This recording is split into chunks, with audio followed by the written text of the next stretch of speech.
So ఈ hotel పెట్టాలని idea వచ్చినటువంటి కర్త కర్మ క్రియ అయినటువంటి సుబ్రహ్మణ్యం గారు ఉన్నారు. సో ఏమాత్రం లేట్ చేయకుండా వారితో మాట్లాడదాము. అసలు దీనికి గల కారణం ఏంటి, ఈ ఆలోచన ఎప్పుడు వచ్చింది, ఇవన్నీ కూడా వారిని అడిగి తెలుసుకుందాం. హలో అండి. హాయ్. నమస్తే. నమస్కారం. సో మీ హోటల్ అయితే చాలా బాగుందండి. ఫుడ్ ప్రాసెస్ కూడా చూసాను నేను, మేకింగ్ అంతా కూడా ఎలా ఉంది ఏంటి అన్నది అంతా కూడా బాగుంది. అంటే నాకు ఒక హోటల్కి వచ్చినట్లు కాకుండా ఒక ఇంటికి వెళ్తే ఎలా ఉంటుందో అలా అనిపించింది అనమాట. మనస్ఫూర్తిగా చెప్తున్నాను నేను ఇదైతే. సో అసలు ఎలా వచ్చింది ఈ ఐడియా మీకు ఇలా పెట్టాలి అని? అందరూ ఫేస్ చేసేది ఇది యాక్చువల్గా. మన పేరెంట్స్ ఉంటారు, పెద్దవాళ్ళు ఉంటారు, ఎప్పుడైనా బయటికి వెళ్తాము.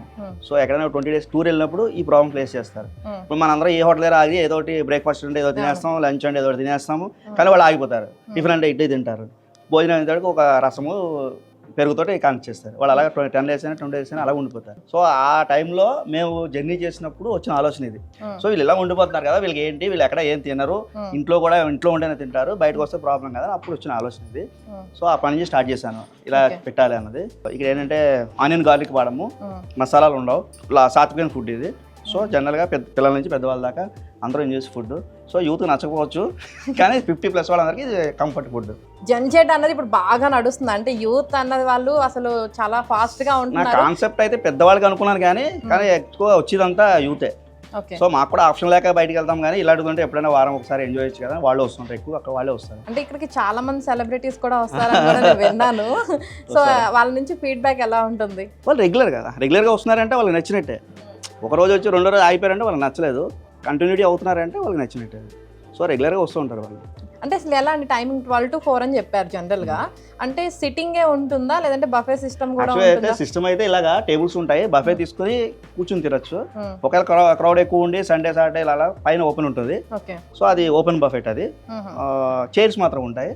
సో అక్కడ బాగా అలా టేబుల్స్ ఏముండవు, చైర్స్ ఉంటాయి. అంటే ఎక్కువ పబ్లిక్ వెళ్ళడానికి కంఫర్ట్ ఉంటుంది. సో ఇంకా చాలా అడగాలండి మిమ్మల్ని, కానీ దానికన్నా ముందు అసలు ఫుడ్ ఐటమ్స్ అన్ని ఒకసారి చూద్దాం. ఓకే, మనకి అయితే ఇక్కడ నుంచి స్టార్ట్ అవుతుంది.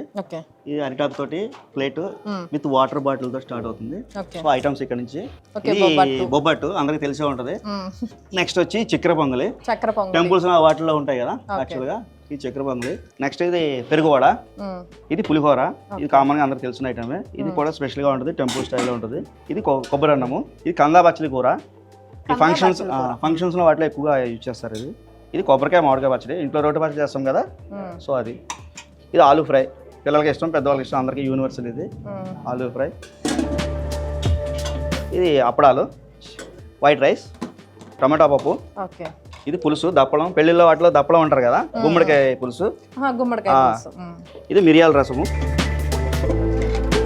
జనరల్ గా సాంబార్ రసం ఎక్కువ పెట్టుకుంటాము, ఎక్కువ అన్ని చోట్ల సాంబార్ ఉంటుంది, మాదే తాళ తప్పు, ఎప్పుడు పులుసే ఉంటుంది.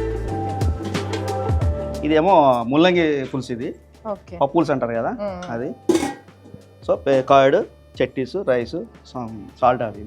ఓకే.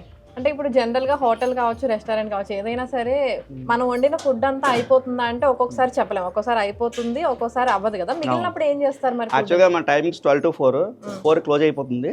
సో ఫుడ్ అయితే ఉంటుంది, చాలానే ఉంటుంది. అదేమో మేము వాళ్ళు ఒక ఆర్గనైజేషన్ వాళ్ళు వస్తారు, వాళ్ళ ద్వారా అనాథాశ్రమాలు పంపించేస్తాము.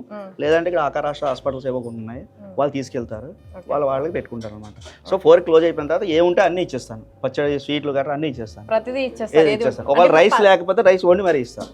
సో తీసుకెళ్తారు, వాళ్ళు పంచి పెట్టుకుంటారు. వెరీ నైస్ అండి. మొన్నటికి ఈ బ్యాలెన్స్ ఐటమ్ ఏది మొన్నటికి ఉండవు, మళ్ళీ మొన్నటి ఫ్రెష్ గా ఆల్మోస్ట్ ఒక 20 ఐటమ్స్ వరకు ఉన్నట్టు కదండి. ఒక్కొక్క రోజు ఇంకా పెంచుతూ ఉంటాం. ఈ రోజు అయితే ఒక 20 దాకా ఉన్నట్టు. ఇప్పుడు కేటరింగ్ లో అవి ఉంటాయి, సపోజ్ అవి పంపించారు ఐటమ్స్ ఉంటాయి కదా, అవన్నీ కూడా ఆవులు పెడుతుంటారు. సో ఇంకో 4 ఐటమ్స్ పెరుగుతూ ఉంటాయి. సార్ చూస్తాం, మేము కూడా టేస్ట్ చూసి ఎలా ఉంది అన్నది జెన్యూన్ రివ్యూ ఇస్తాను నేను. ఇవ్వండి తప్పకుండా. ఓకే.